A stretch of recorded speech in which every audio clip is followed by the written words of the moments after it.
Il faudra retenir cette date du 13 février 2024. La France vient de sanctionner Israël. T'emballe pas trop, ça reste une petite punition dans le style « j'ai mis un mot dans ton carnet de liaison », mais c'est déjà mieux que rien. Voici la communication officielle de France Diplomatie.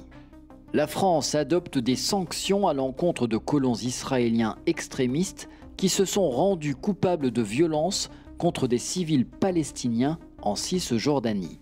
Je vois que tu es curieux, quelles sont donc ces sanctions ?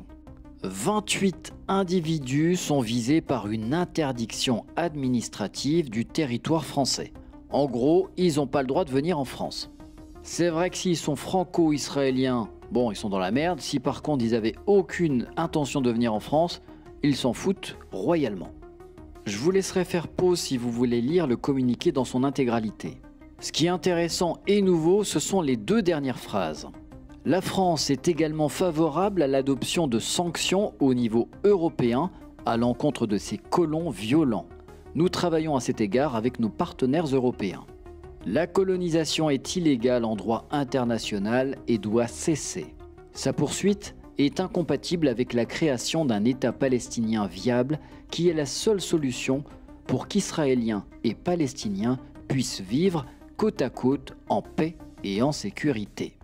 Madame la diplomatie française, c'est mieux, mais il y a une erreur que je vais corriger tout de suite. En effet, l'État palestinien existe et il est reconnu par 139 pays sur 193 États membres de l'ONU. Emmanuel Macron, le président de la France en 2017, avait rejeté une reconnaissance de l'État de Palestine. La justification est incroyable, je cite, « un tel geste ne serait pas efficace ». En bleu, les pays qui reconnaissent l'existence d'Israël, la France en fait partie.